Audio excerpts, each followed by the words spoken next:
کہ ہم کم از کم 1.25 ارب ہے تعداد میں، اور اب تو خبریں آ رہی ہیں کہ 2 ارب ہیں، 1.78 بلین یا 2 بلین ہم تعداد میں ہیں۔ باوجود اس کے پوری دنیا میں ذلت و خواری کا سامنا ہے اور کوئی بھی ہمارے پار نہیں ہے۔ وہاں مولانا محمود الحسن رحمۃ اللہ علیہ شیخ الہند، وہ ان کو عمر کے آخری دور میں 4.5 سال مالٹا میں قید رکھا گیا۔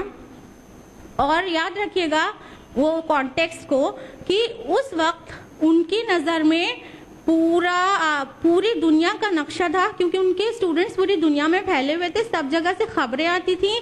50-55 سال کا ان کا قرآن و سنت کا مطالعہ تھا۔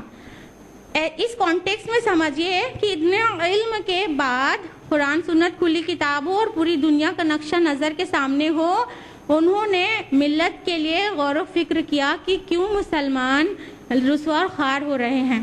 کہتے ہیں کہ میرے غور و فکر کے بعد میں اس نتیجے پر پہنچا ہوں کہ ملت کی ذلت و خواری اور ان کے مظلوم ہونے کی 2 وجہ ہیں، ایک آپسی اختلافات اور دوسرا قرآن حکیم سے دوری۔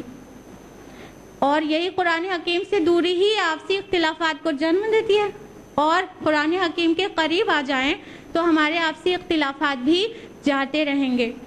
ہم نے پاسٹ میں بھی بہت سارے نقصان سہ لیے تاریخ میں، اور آئندہ ابھی بھی بہت سارے نقصانات سہ رہے ہیں اختلافات، تفرقے اور ڈیوائیڈ رہنے کی وجہ سے۔ ہسٹری میں ہم نے کتنے بڑے بڑے نقصان سہے ہیں۔ ذرا دیکھیے کہ فال آف گرینیڈا کے ساتھ اسپین میں اسلامی حکومت کا خاتمہ ہو گیا۔ 800 سال مسلمانوں نے اسپین پر حکومت کی، اور کس افسوس اور ذلت والے حالات میں مسلمانوں کو وہاں سے کھدیڑ دیا گیا، اور پھر سے عیسائی وہاں پر حکمران ہو گئے۔ صرف اتنا ہی نہیں نا، ہندوستان کی جو بھی تاریخ ہے وہ بھی بتاتی ہے کہ یہاں جس طرح اسلام کی اشاعت ہو رہی تھی، اس سے ایک تاریخ بن جانے والی تھی جو بنتے بنتے رہ گئی، کیونکہ مسلمانوں میں اختلافات تھے، ڈیوائیڈڈ تھے وہ، اور پرتگالیوں میں اتحاد تھا۔ ہم نے کی تو حکومت 1000 سال، مگر ہم متحد نہ ہونے کی وجہ سے آج ہندوستان میں صرف 20% ہیں۔ یہ حال کچھ اور ہوتا، ایک تاریخ بن گئی ہوتی جو بنتے بنتے رہ گئی۔ 1924 میں خلافت عثمانیہ کے خاتمے کے ساتھ دنیا سے خلافت ناپید ہو گئی اور ہم اب بے خلیفہ ہو گئے۔ اتنے بڑے بڑے نقصانات ہم سہ چکے تاریخ میں، اور ایٹ پریزنٹ بھی سہ رہے ہیں۔ آج ہمارا کیا حال ہے؟ ابھی پچھلے ہی سال مرسی حکومت کا خاتمہ ہو گیا مصر میں، اور کس طرح اخوان کے ساتھ جو برتاؤ کیا گیا، رابعہ قتل عام آپ نے اخباروں میں پڑھا ہوگا کہ کس طرح بربریت نے سر اٹھا رکھا تھا، اور جنرل السیسی اب وہ ساری چیزیں پھر وہاں پہ کرا رہا ہے جو اخوان حکومت نے بند کر دی تھی، جیسے شراب، جوا، پورنوگرافی، پھر ری سٹارٹ ہو گئی۔ تو کس طرح اخوان کی حکومت، مرسی کی حکومت ہاتھ سے چلی گئی ابھی ایٹ پریزنٹ۔ صرف اتنا ہی نہیں، ابھی بالکل ریسنٹلی اسرائیل نے جو غزہ پر ظلم و ستم ڈھایا ہے، اس کے تو ابھی زخم بھی نہیں بھرے ہیں۔ جولائی 8 تاریخ سے لے کر ستمبر تک 2 مہینہ مسلسل غزہ پر حملہ ہوتا رہا، بہت وحشی حملہ، جس میں سے 570 بچوں سمیت 2130 مسلمان افراد ہلاک ہو گئے، 11,000 زخمی ہو گئے، اور یو این کی ایک رپورٹ کے مطابق اس میں سے 80% عام شہری تھے۔ تو کس طرح سے ہمیں گاجر مولی کی طرح کاٹا جا رہا ہے، ہمیں بالکل ہماری ہوا اکھڑی ہوئی ہے، اور پوری مسلم دنیا ایسے خاموش تماشائی بنی دیکھتی رہی، اور مسلم ورلڈ نے ہرگز ایسا کوئی اقدام نہیں کیا کہ اسرائیل فردر ایسی حماقت نہ کر سکے۔ یاد رکھیے گا کہ غزہ پر جو حملہ بند ہوا ہے ابھی پچھلے ماہ، وہ مسلم ورلڈ کا کوئی رول نہیں تھا۔ سب نے اتنا تو کہا ہاں دس از رانگ، یہ غلط ہے، یہ نہیں ہونا چاہیے، لیکن کوئی ایسا قدم نہیں اٹھایا جس سے مسلمانوں کے اوپر فردر کوئی ہاتھ نہ ڈالتا۔ سارے مسلم ورلڈ، ساری کنٹریز ایسے ہی تماشا دیکھتی رہی. جو حملہ بند ہوا ہے وہ حماس کی قیادت میں غزہ کے عام مسلمانوں نے اپنی بقا کی جنگ خود لڑی ہے. تو ہم غیر متحد ہونے سے کس طرح نقصان ہوتا چلا جا رہا ہے. پیٹرولیم کو لیکوڈ گولڈ کہا جاتا ہے. وہ آج مسلمانوں کے پاس ہے، باوجود اس کے فائدہ اس کا امریکہ اٹھا رہا ہے، اور ہم ڈیوائیڈڈ خالی عیش و عیاشی میں مبتلا ہیں اور امریکہ فائدہ اٹھا رہا ہے. یہ حال ہے ہمارا. ہمارے ہندوستان میں بھی ڈیفرنٹ رائٹس اور جھگڑے فسادات ہوتے رہتے ہیں. ابھی ریسنٹلی مظفر نگر رائٹ ہوا، بریلی رائٹ ہوا، استھان گاؤں میں جو کچھ ہوا، یہ سب آپ نے اخبارات میں پڑھا ہوگا. یہ سارے دنگے فسادات میں کتنے مسلمان مارے گئے؟ کتنے مسلمان؟ جب کوئی مسلمانوں کو مارتا ہے تو یہ نہیں پوچھتا کہ دیوبندی ہو کہ بریلوی ہو، تب تو صرف مسلمان مارا جاتا ہے. ہم اب اپنی خالی عقائد اور اپنی مسلک اور اپنی ذات برادری میں الجھے پڑے ہیں، اور ہمارے بھائی بہن کتنی بری طرح سے اس بات سے بالکل پریشان حال ہیں، اور ہم ان کے لیے کچھ نہیں کر رہے ہیں، بلکہ ہم خود ہی اپنے ایشوز میں مبتلا ہیں. ہم ملکی سطح پر غیر متحد ہونے کی وجہ سے ایک ایسی فاسق حکومت برسر اقتدار آ گئی جو ہمارے شعائر کو مٹا رہی ہے. تو اس طرح ایٹ پریزنٹ بھی ہم کتنے نقصان سہتے چلے جا رہے ہیں غیر متحد ہونے کے. اگر ہم اپنی گفتگو کو ختم کر دیں اور اس کا سولوشن نہ بتائیں تو ظاہر بات ہے یہ معقول بات نہیں ہوگی. بہت بریف میں سولوشن بتاتے ہوئے ہم اپنی گفتگو کا اختتام کریں گے. سب سے پہلا سولوشن ہے اتحاد کو قائم رکھنے کا، وہ ہے حبل اللہ، اللہ کی رسی. وَاعْتَصِمُوا بِحَبْلِ اللَّهِ جَمِيعًا وَلَا تَفَرَّقُوا. اللہ کی رسی کو مضبوطی سے تھام لو، اس کے ساتھ چمٹ جاؤ اور فرقے نہ بناؤ. یہ سب سے بیسٹ سولوشن ہے جو کہ موجود ہے سورہ آل عمران سورہ نمبر 3 آیت نمبر 103 میں. تو اگر ہم قرآن سے اویئر ہو جائیں، اسے پڑھیں، سمجھیں، عمل کریں، بلکہ اس کے مطابق اپنی زندگی کو ڈھال دیں، تو انشاءاللہ اتحاد قائم ہو جائے گا. دوسرا، ہم اپنی عبادات سے سبق لیں. ہماری جو خاص 4 عبادات ہیں جو 5 پلرز آف اسلام میں شامل ہیں، شہادت کے بعد صلاۃ، زکوٰۃ، صوم، حج، یہ چاروں عبادات اجتماعی ہیں. غور کریے، صلاۃ جماعت کے ساتھ پڑھتے ہیں، شولڈر ٹو شولڈر کھڑے ہونا ہوتا ہے، اس میں کالا ہوتا ہے، نہ گورا، نہ امیر ہوتا ہے، نہ غریب. کس طرح سے اتحاد 5 بار ہر مسجد شو کرتی ہے، اسے غور کریں. اور جو زکوٰۃ کا نظام ہے اسلام میں وہ اجتماعی ہے. جو صوم ہے، روزہ، وہ ایک ساتھ سال میں ایک مہینے میں ایک ساتھ سب لوگ رکھتے ہیں، ساتھ میں ٹریننگ کرتے ہیں. اور جو حج ہے وہ تو عظیم الشان مثال ہے جو دنیا میں کہیں بھی دیکھی جا سکتی ہو. سب سے بہترین مثال ہے وہ اجتماعیت کی اور اتحاد کی، حج. دنیا کے ہر خطے سے امیر غریب سب طرح کے لوگ، بادشاہ فقیر، سب لبیک اللہم لبیک کہتے ہوئے ایک دائرے کے گرد چکر لگاتے ہیں. سبحان اللہ، کیا سین رہتا ہے وہ، جہاں ملینز آف پیپل ہو اور اس قدر اتحاد ہو کہ 2 بنا سلے ہوئے کپڑوں میں، جس میں پہچانا بھی نہیں جا سکتا وہ کون سا بادشاہ ہے کون سا فقیر، اس طرح سے اللہ کے آگے حاضر ہو کر کہتے ہیں لبیک ہے اللہ، میں حاضر ہوں.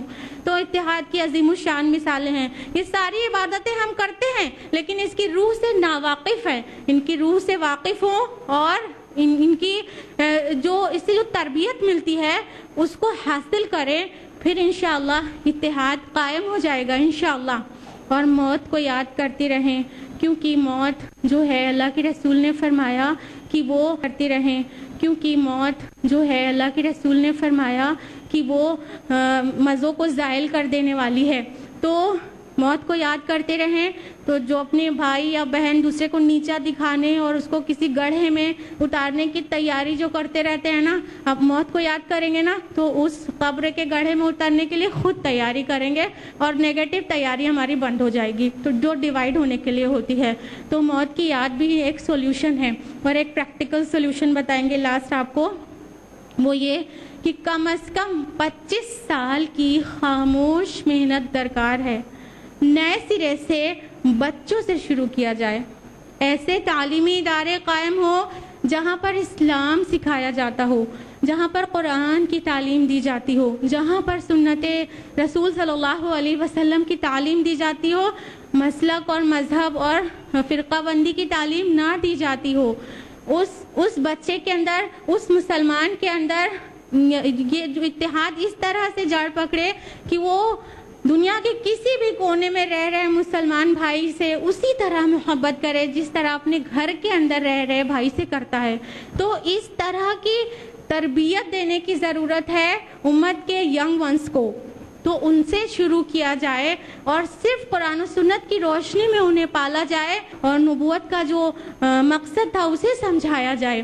مگر افسوس ہوتا ہے اس بات کا، بہت ہی افسوس کے ساتھ کہنا پڑ رہا ہے کہ اگر ایسے تعلیمی ادارے وجود میں آتے ہیں تو دوسری طرف دوسرے ایسے تعلیمی ادارے کھل جاتے ہیں، کھڑے ہو جاتے ہیں جو اپنے مسلک اور اپنی عقیدے کی بقا کے لیے کھلے ہوتے ہیں، جس سے عوام کنفیوز ہو کے رہ جاتی ہے. لیکن عوام ایسا نہیں ہے کہ اب اس کے پاس کوئی سولوشن نہیں ہے. عوام اویئر رہے گی تو پہچان سکے گی نا کہ کون اسلام سکھا رہا ہے اور کون فرقہ بندی کے لیے کھڑا ہوا ہے. جب وہ اویئر رہے گی قرآن و سنت سے تو ڈفرینس اچھی طرح سے پہچان سکے گی. ہمارا حال تو یہ ہے ڈر کے مارے کہ ہم کتنے لوگ بہکانے والے ایسے ہوتے ہیں، ارے فلاں جگہ مت بھیجنا، وہ فلاں ٹائپ کے ہیں، ایک لیبل دے دیا، لیبل وہ فلاں ہیں، ان کے ہاں مت بھیجنا. تو اب ڈر کے مارے ہم قرآن و سنت سکھانے والے اداروں میں بھیجنے کے بجائے اپنے بچوں کو عیسائیت سکھانے کے لیے، ہندوازم سکھانے کے لیے، شرک سکھانے کے لیے ایسی جگہوں پر بھیج دیتے ہیں، مگر اپنے مزاج کے خلاف والے ادارے میں نہیں بھیج سکتے. اتنی بری طرح برین واش کیا جاتا ہے ہمارا. تو ہم اویئر رہیں گے تو انشاءاللہ یہ جو اندرونی شیطان ہے، باہری شیطان ہے، انسانی شکل میں شیطان ہے، وہ کوئی کچھ نہیں بگاڑ سکے گا. تو اویئر رہیں اور بچوں سے شروع کریں اور نبوت کا مزاج انہیں سمجھاتے ہوئے ان کی تعلیم و تربیت کی جائے گھر سے لے کے اسکول تک. تو انشاءاللہ 25 سال کے بعد کے حالات کچھ اور ہوں گے اگرچہ بات ہمیں سمجھ میں آ گئی ہو. اس امید کے ساتھ کہ کسی بھی طرح کا ڈسکریمنیشن اگر ہماری بہنوں اور ہماری معزز بزرگوں کے اندر ہوگا تو وہ اب ختم ہو گیا ہوگا اور اپنی اپنی کرسی اس طرح سے چھوڑیں گے کہ بس بہن کی بہن رہ جائے اور کچھ نہ رہ جائے. اور ملت اسلامیوں کو یونائٹ کرنے میں آپ ہماری مدد کریں گے. اس امید کے ساتھ اپنی گفتگو کو ختم کرتے ہیں. میرا کام تھا پہنچا دینا، ہم نے پہنچا دیا. اب باقی کام آپ کا شروع ہو جاتا ہے. ایک وارننگ کے ساتھ جو کہ قرآن حکیم میں ہے اپنی گفتگو کا اختتام کریں گے. فرمان باری تعالیٰ ہے سورہ آل عمران سورہ نمبر 3 آیت نمبر 105، وَلَا تَكُونُوا كَالَّذِينَ تَفَرَّقُوا وَاخْتَلَفُوا.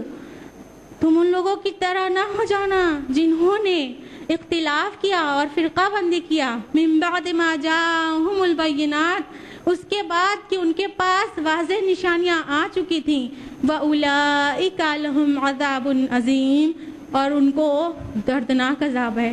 اللہم لا تجعلنا معہم، آمین. وآخر دعوانا الحمد للہ رب العالمین.